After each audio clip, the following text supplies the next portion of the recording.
E galera, o que a gente vai fazer aqui é o seguinte: a gente vai brincar de fazer experimentos, beleza?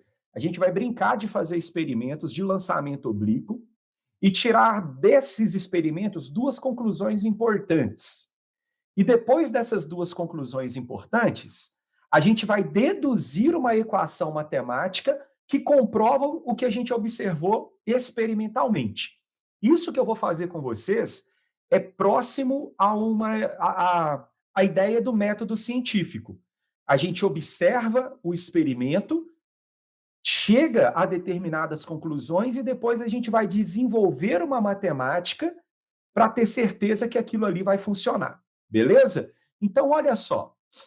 Imagina que você pode fazer lançamentos oblíquos usando um canhão, ok? Então, ó, eu vou pegar esse meu canhão, eu posso girar o ângulo dele aqui nos valores de 25 até 90. Eu vou começar lançando esse projétil com um ângulo de 25 graus, uma rapidez inicial. O projétil vai sair com uma velocidade de 15 metros por segundo, beleza? Eu vou deixar, não vou mexer na gravidade, vou tirar a resistência do ar, beleza? Não vou colocar a resistência do ar e vou disparar esse negócio. Então, ó, disparei o meu projétil, ele caiu aqui, raspou a cabeça do cara, né? Olha só, eu vou colocar aqui, ó, e vou medir que o tempo do movimento do meu projétil durou 1,29 segundos e horizontalmente ele percorreu uma distância de 17,57 metros. Beleza? Aí, galerinha, eu vou agora sair do meu ângulo de 25 graus e vou para o meu ângulo de 65 graus. Qual que é a relação entre o ângulo de 25 graus e o ângulo de 65 graus aí que eu escolhi? 25 e 65 graus. Por que esses ângulos? A soma desses dois ângulos dá quanto? 90. 90. Então, esses dois caras são ângulos o quê? Complementares. E olha só o que acontece quando eu faço o disparo com a mesma velocidade inicial de lançamento para dois ângulos que são complementares. Ó, caiu no mesmo lugar. Percorreu exatamente 17,57 metros de distância na horizontal. O tempo foi diferente, né? Aqui, esse tempo aqui foi de 2,77 segundos, o outro eu acho que tinha sido 1,29, mas o alcance horizontal foi o mesmo. Aí, a gente pode pensar que isso foi uma coincidência. Agora, a gente também pode pensar que, será que para todos os lançamentos com a mesma velocidade inicial, se os meus ângulos forem complementares, o alcance horizontal vai ser o mesmo? Bem, vamos testar para ver se isso acontece. Ó. Vou usar aqui a minha borrachinha e vou pegar outros dois ângulos complementares. Ó. 50, por exemplo, lancei e 40. 40, meu filho, não é 39 não. Lancei. Caramba, caiu no mesmo lugar. Será que esse trem é coincidência de novo? Vamos tentar mais um? Vamos tentar 30. Disparei. E o complementar do 30 é o 60. Disparei. Caiu no mesmo lugar. Não é possível que esse trem seja coincidência, galera. Então, uma das primeiras conclusões que a gente pode tirar é que toda vez que você fizer um lançamento oblíquo com a mesma velocidade inicial, em ângulos que são complementares, 30 e 60, ou 25 e 65, ou 1 e 89, a gente vai ter exatamente o mesmo alcance horizontal. Só que isso também tem que ser comprovado matematicamente. Então, daqui a pouquinho eu vou lá para o slide para mostrar para vocês a comprovação disso matematicamente, ok? Galera, outra coisa que eu consigo observar aqui nos meus experimentos é o seguinte, ó. Esse ângulo aqui, esse lançamento aqui, ó, foi para o ângulo de 30 graus, esse aqui foi para o ângulo de 60. Ó, vou lançar aqui com ângulo de 80 graus, ó. 80 graus, ele subiu para caramba, mas não andou muito para frente. Se eu colocar aqui o ângulo de 25, ele subiu pouco, caiu aqui. Vamos colocar um ângulo de 40 graus aqui agora. Ó. Eu estou fazendo vários lançamentos para eu deduzir o seguinte: para qual alcance esse cara ele vai mais longe? Ó, 40 e 50, a gente já viu que o alcance horizontal é o mesmo, né? Olha lá, ó, caiu exatamente no mesmo ponto. 45, beleza? Vamos fazer um com 40. Vamos fazer um com 35. Ó, vamos fazer um com 30. Repara que o meu maior alcance até agora foi para o ângulo de 45. 50 graus. Será que vai mais longe? Vamos ver aqui, ó. Opa, já não foi. Será que 55 vai mais longe? Opa, também não foi. Será que 60 vai mais longe? Também não foi, né? Olha lá. Então, galera, você pode fazer lançamentos aqui variando um tiquitinho à toa o ângulo, 45.1, 45.2, 44.8. O alcance máximo que a gente vai obter se a gente fizer esses experimentos várias e várias e várias e várias vezes é que o maior alcance horizontal possível é para um ângulo de 45 graus. Isso a gente conclui experimentalmente, mas agora a gente vai concluir também usando, né, fazendo a dedução de uma equação matemática. Tá claro até aqui, galerinha?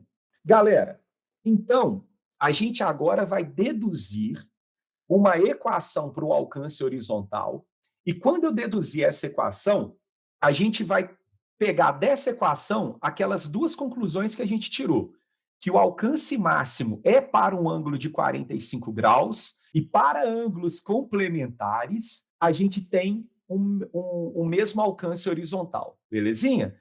Então, olha só, eu vou pegar aqui a minha canetinha, porque o nosso objetivo nessa aula é desenvolver uma equação que nos permita determinar o deslocamento na direção horizontal, usando apenas a velocidade inicial de lançamento e esse ângulo aqui de lançamento, ó, esse ângulo θ, beleza?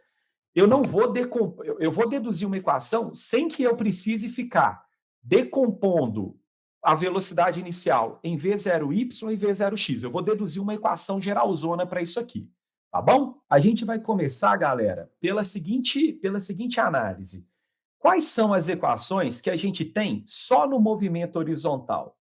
Ó, a gente tem uma equação que me diz assim, ó, a velocidade da horizontal é o V0 vezes o cosseno do ângulo θ. Isso aqui vocês já aprenderam, a gente já fez exercício com isso. Como no movimento horizontal a gente tem um movimento uniforme, o deslocamento na horizontal é velocidade vezes tempo, mas não é qualquer velocidade, é o V0x, é a componente horizontal do meu movimento. Então, o que eu vou fazer aqui agora é o seguinte, ó, eu vou pegar esse pedaço aqui da minha equação, que é o meu V0x, e eu vou substituir ele aqui, ó. Então, eu poderia escrever que o deslocamento que esse meu projétil vai fazer na horizontal é V0 vezes cosseno θ, isso é o V0x, vezes o tempo do movimento. Isso aqui não é novidade para vocês, a gente já viu isso, né? A gente já fez esse tipo de análise, ok? Só que o grande problema é que eu não tenho o tempo do movimento ainda. O tempo do movimento a gente vai descobrir no movimento vertical. Então, agora, eu vou escrever algumas coisas aqui para vocês referentes ao movimento vertical. Quando a gente lança um objeto para cima, ele vai sair daqui com uma velocidade inicial, só que nesse caso aqui, a nossa velocidade inicial é a componente V0y. Aí, à medida que esse nosso objeto ele sobe, ele vai perdendo essa componente vertical da velocidade, e quando ele chega lá na altura máxima, o Vy vale 0. Beleza? Então, esse nosso projétil, ele tem, né, ele está fazendo um movimento parabólico, Mas como eu estou analisando apenas o movimento de subida dele, eu posso dizer que ele sai com uma velocidade v0y e na vertical, na altura máxima, o vy é igual a zero. Então, para eu calcular o v0y, a gente usa essa equação aqui, ó. v0y é v0 vezes seno θ. Para eu calcular quanto tempo ele demora para chegar lá na altura máxima, a gente usa essa expressão, ó, v é igual a v0 menos a aceleração da gravidade vezes o tempo. Só que eu preciso pegar a componente y da velocidade, a componente y da velocidade inicial, e a gente está pegando apenas o tempo da subida. Beleza? Eu não vou analisar todo o movimento. Eu vou pegar apenas o tempo da subida desse movimento, porque lá na subida eu sei que o meu vy vale zero na altura máxima. Então vai ficar assim, ó. O meu vy na altura máxima é zero, a minha velocidade inicial é o v0y, menos gravidade vezes o tempo da subida. Eu vou passar esse termo aqui, ó, esse menos g tempo da subida negativo para o lado de lá fica positivo. Então ficou assim, ó, gravidade vezes o tempo da subida é igual a v0y. Então, turminha, a gente pode escrever que o tempo da subida é simplesmente v0y dividido pela gravidade. Tá claro até aqui, galerinha? Agora, vocês perceberam que a nossa parábola ela é simétrica? O objeto ele começa no nível e o movimento termina no mesmo nível. Isso significa que o tempo da subida é igual ao tempo da descida. Então, eu posso escrever que o tempo total é 2 vezes esse cara aqui, ó. O tempo total é 2 vezes o tempo da subida, 2 vezes v0y sobre a gravidade. Só que o nosso v0y, ele tem aquele valor ali, ó, v0 seno θ. Então, eu posso escrever que o tempo total do meu movimento é 2 vezes v0 seno θ sobre a gravidade. Professor, você está me dizendo que a partir de agora eu posso decorar essa equação aqui para calcular o tempo do movimento? Não, não pode. Porque esse tempo do movimento, usando essa equação, ele só serve quando você tem a parábola completa, a subida simétrica à descida. Então, você só pode usar essa equação em uma condição específica, beleza? Então, eu não te aconselho a decorar essa equação. Eu te aconselho a entender a decomposição dos movimentos vertical e horizontal para você fazer os exercícios de lançamento oblíquo. Só que eu quero, o meu objetivo aqui com vocês é mostrar que aquilo que a gente observou experimentalmente no PET Colorado, ele obedece, a gente tem uma comprovação também matemática para ele, ok? Aí, turminha, olha o que eu vou fazer agora. Eu vou pegar aquela equação lá de cima, que é assim, ó, ΔS na direção x é igual a V0 vezes cosseno θ vezes o tempo total do movimento. O que eu vou fazer? Eu vou pegar a expressão aqui do tempo total e vou substituir aqui. E olha o monstro de equação que vai aparecer. Isso aqui, ó, é ninguém mais, ninguém menos que o nosso V0x. Esse pedaço aqui é apenas o tempo total do nosso movimento. Beleza? Então, só estou substituindo uma equação na outra. Galerinha, V0 vezes V0 vai dar V0 ao quadrado.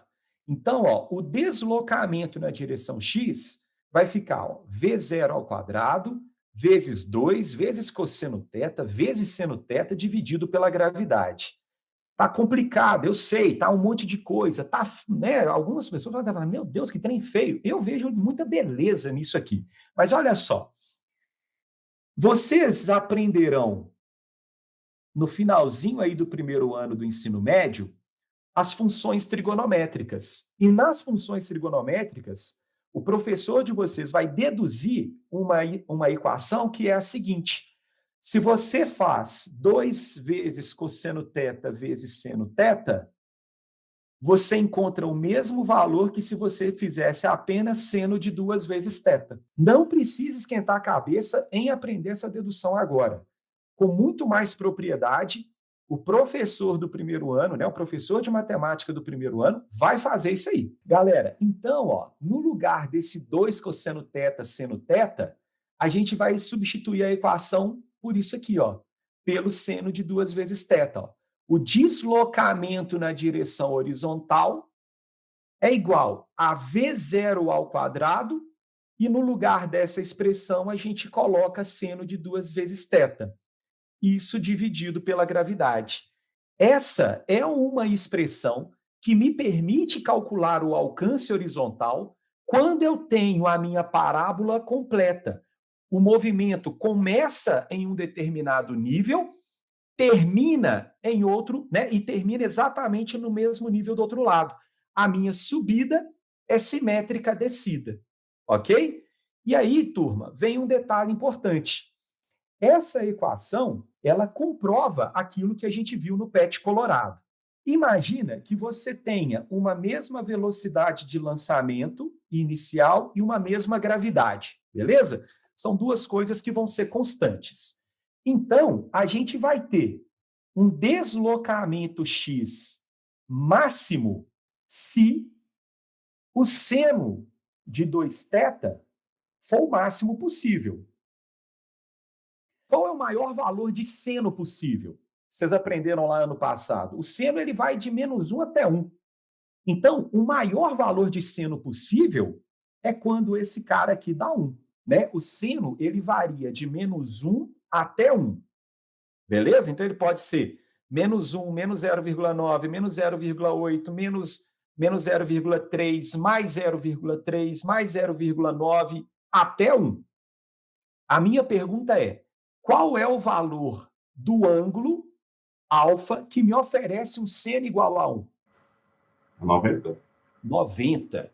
Quando você tem o ângulo alfa igual a 90 graus, o seno de 90 é igual a 1. Beleza? Só que, galera, se a gente colocar aqui, ó, seno de 2 vezes 90, vai dar seno de 180. E seno de 180 é zero. Então, a minha pergunta para vocês é a seguinte: eu preciso que seno de 2 vezes o ângulo seja máximo. Qual que é o ângulo que eu preciso colocar aqui para dar um seno igual a 1? 45. Porque aí, galera, eu vou ter seno de 90. E seno de 90 é 1. Né? Se o meu ângulo de lançamento for igual a 45 graus, significa dizer que a gente vai ter o maior alcance horizontal possível. Porque seno de 2 vezes 45 é seno de 90. Seno de 90 é 1. Esse é o maior seno que a gente tem, e isso mostra naquela minha equação matemática que o ΔS na direção x vai ser o maior possível também. Tá claro essa explicação, galerinha? Olha só, uma maneira muito interessante, inclusive, sem precisar da equação. Se você lança um objeto com o ângulo muito grande, ele sobe, sobe, sobe e anda pouco para frente.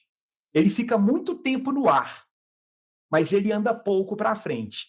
Se você lança esse cara com um ângulo muito pequenininho, ele vai querer ir muito para frente, mas ele sobe pouco, ele fica pouco tempo no ar. Então, o meio termo para você equilibrar tempo de permanência no ar com velocidade para ele andar para frente é justamente quando o ângulo θ é 45 graus. Aí ele vai lá longeão, porque você encontrou um equilíbrio para que ele permaneça um bom tempo no ar e, ao mesmo tempo, ele tem uma velocidade razoável para ele andar para frente. Por isso, de maneira qualitativa, o alcance máximo é 45 graus. A outra conclusão que a gente tirou foi que, para ângulos complementares, o alcance horizontal era o mesmo, né? Será que isso aí eu consigo comprovar por aquela matemática? Porque se a gente não conseguir comprovar por aquela matemática, quer dizer que aquilo ali estava errado. Mas olha só, vamos pegar dois ângulos aqui quaisquer. θ1 igual a 25 graus. E θ2, que é o complementar dele, é igual a 65 graus. Beleza? Galera, seno de 2 vezes 25 graus é igual a seno de 50. Seno de 2 vezes 65 graus é igual a seno de 130 graus. Aí você vai aí na sua calculadora, porque eu não sei, pelo menos o seno de 50 e 130 de cabeça, eu não sei. Mas olha só, seno de 50 dá 0,766. Seno de 130, ó, é igual a 0,766. Ou seja, toda vez que você fizer lançamentos com ângulos aqui que são complementares, na hora que você faz seno de 2 vezes o valor de um ângulo e seno de 2 vezes o complementar desse ângulo, você vai encontrar o mesmo valor. Beleza? O que isso significa? Que o deslocamento na direção horizontal para ângulos complementares sempre vai ser o mesmo, desde que a velocidade inicial de lançamento também seja a mesma. Se você fizer seno de 2 vezes 1 grau, você vai encontrar que é igual a seno de 2 vezes 89 graus. O seno vai dar o mesmo valor. E vocês já viram isso ano passado, quando vocês aprenderam círculo trigonométrico. Talvez vocês não estejam lembrados, mas vocês viram isso lá em círculo trigonométrico. Tá clara a explicação, galerinha? Aqui estão as 2 conclusões anotadas para vocês, beleza? Essas conclusões, elas são bem importantes para algumas questões teóricas. Agora, porque essa equação, galera, ela serve apenas para uma condição específica, que é quando a parábola, a subida do movimento, é simétrica à descida. Se você tem um movimento que começa no chão e termina no prédio, ou termina no alto da montanha, a subida não é simétrica à descida. Essa equação ela não serviria para você usar. Então, é preciso que você tome esse cuidado, ok? Você só poderia usar essa equação quando você tem uma subida simétrica à descida. Esse movimento, esse lançamento oblíquo, ele é apenas uma composição de um movimento horizontal e um movimento vertical. Um movimento horizontal que é uniforme e um movimento vertical que é uniformemente variado, influenciado pela aceleração da gravidade. Basicamente, eu fiz uma demonstração aqui para vocês para comprovar aquilo que a gente viu no PET Colorado. Não decorem essa equação para ficar resolvendo exercício de física, exercício de lançamento oblíquo. Entenda o que você está fazendo através da decomposição de movimentos que você vai conseguir resolver todo e qualquer exercício de lançamento oblíquo. Ok?